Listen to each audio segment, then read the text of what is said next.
Is now the best time ever to purchase a home? Or are housing prices about to come crashing down?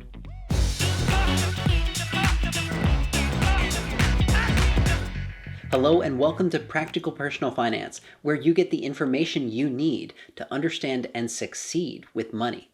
Today, I'll be discussing the reasons why right now is both a great and a terrible time to buy a home, whether or not you could buy a home even if you wanted to, and my thoughts about the potential bubble we're all seeing in the housing market. If you're planning to purchase your first home anytime in the next 2 or 3 years, go ahead and hit that red subscribe button down below so you can stay up to date with what's going on in the market and so you can be an educated buyer when the time finally comes. Let's start out with why now might be considered a terrific time to buy a home. And I believe it all boils down to one thing we've all been hearing about for the past year: interest rates. One of the ways the federal government can help stimulate the economy is by adjusting interest rates. When rates are high, it becomes more expensive to borrow money because there are more interest fees to be paid every month. So people tend to borrow and spend less.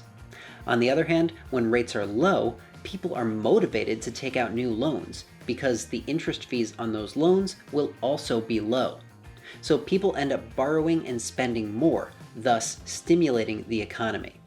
If you need a refresher on how interest rates work and how interest is calculated on a loan, I made a video where I break it down in simple terms. Link is down below.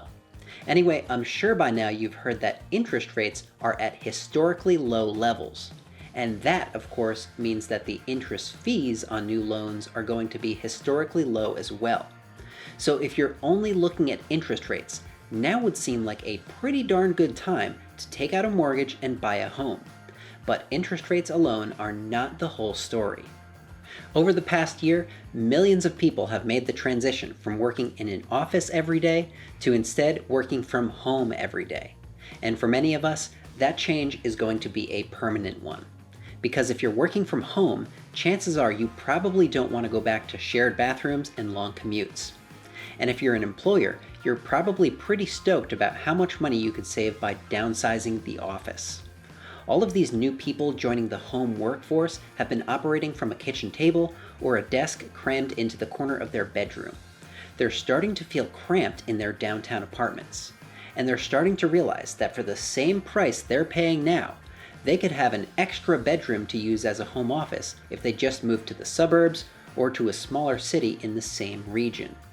And with interest rates being what they are, now is looking like a pretty opportune time to make that change and settle down, thus leading to a strong increase for demand for bigger, more spacious homes.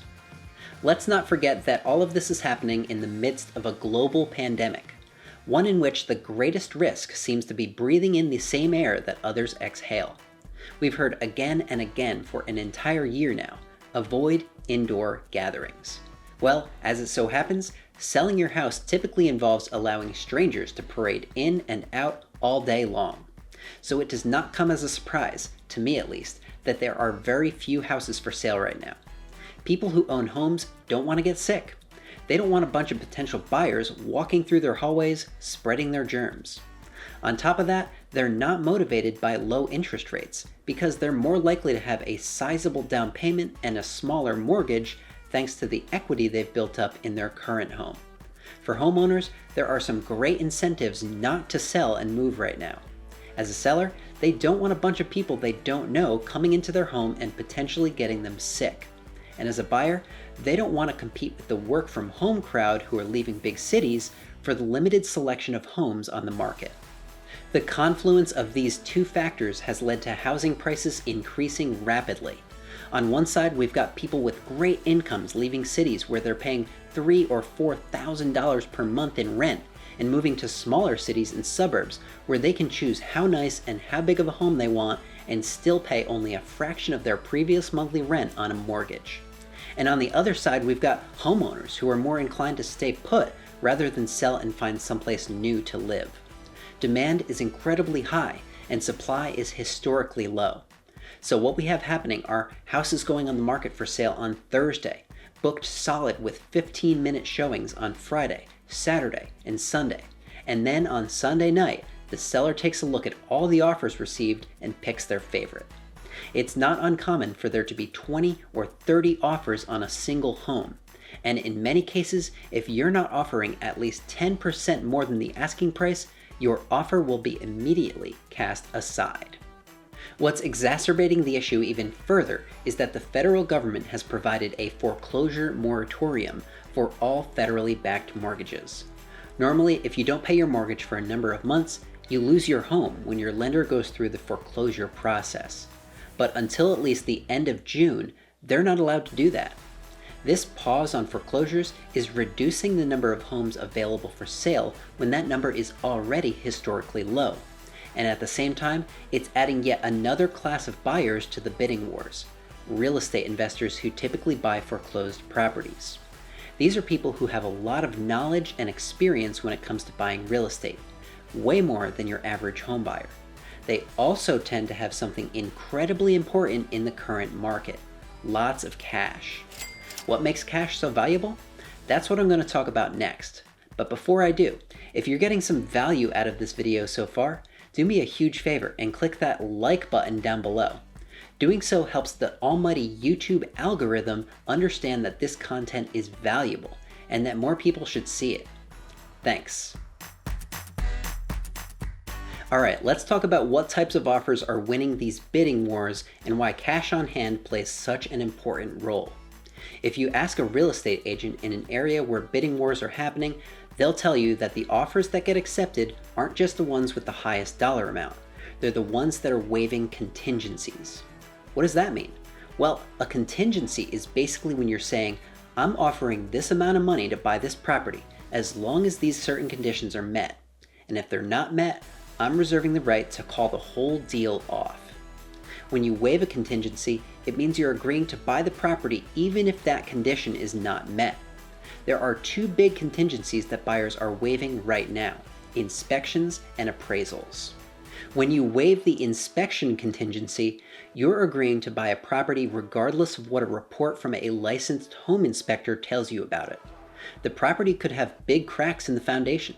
The sewer line might be blocked and need to be replaced. The walls could be filled with mold.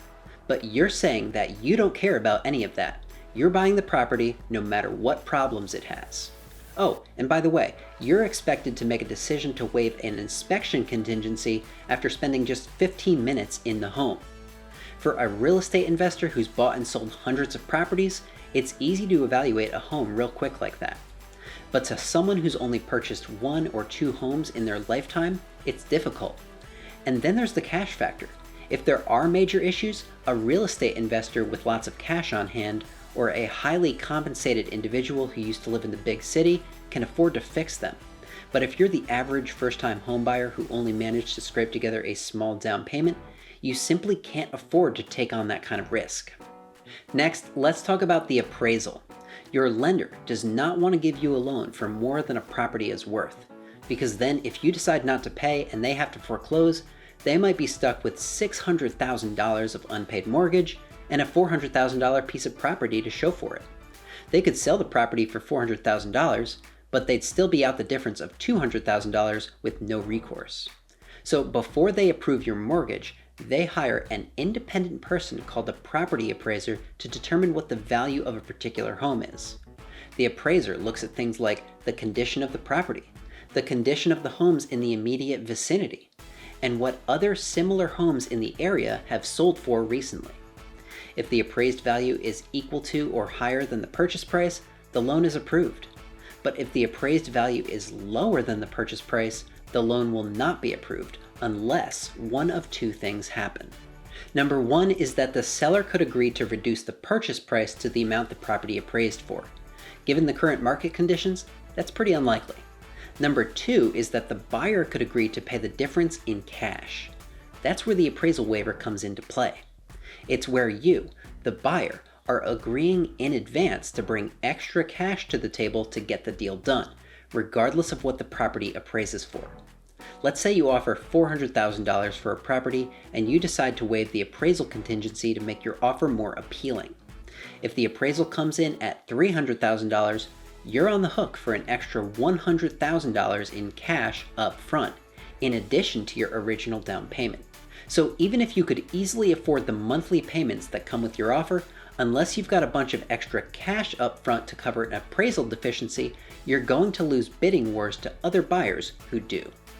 The inspection contingency and the appraisal contingency are why you may not be able to buy a home right now. Even if you're pre-approved for a mortgage, even if you have a solid down payment saved, and even if you strongly desire to become a homeowner. You've either got to have a lot of cash or a lot of patience. My wife and I have been shopping for a home recently, and our first offer was higher than the property eventually sold for. But because we knew we would need to spend $10,000 on new appliances and improvements before moving in, we could not offer to waive any contingencies. It's likely that the winning offer did waive at least one of the two I just talked about, if not both. Sellers aren't just looking for the highest bid. They're also looking at which potential buyer is most likely to be able to follow through and close the deal. Now for the big question on everyone's mind. Are we in a housing bubble right now? I tend to think we are, but it's nothing like the housing bubble from 15 years ago. There's incredibly high demand and historically low supply, and people are buying up homes for tens, if not hundreds of thousands of dollars more than they're listed for, or really worth. When a majority of Americans are vaccinated against COVID and foreclosures can finally resume, the bidding wars will become less competitive and the market as a whole will become more friendly to buyers. Question 2. Will there be a sharp decline in the prices of housing? I don't think so. Real estate has become much more valuable in the past 12 months, especially in suburbs and smaller cities, with the emergence of remote work. The increased listing prices are justified, and they're here to stay. It's the selling prices as a result of the bidding wars that are not. As interest rates slowly increase over the next year or two, home values will start to increase more slowly and incrementally, but I don't believe they'll drop. And finally, question 3. Is now a good time for you to buy a home? Well, if you can do it without waiving any contingencies and without paying more than $10,000 over asking price, I say go for it. But if you're having to give up the right to request repairs after an inspection, or promise to bring a huge amount of extra cash to the deal to cover a low appraisal, then I would just sign up for another year as a renter. Buying a home is always going to be a huge mental and emotional challenge. If you're out there trying to buy, remember, be patient, know your numbers, and don't get emotionally attached to a property until you're at the closing table.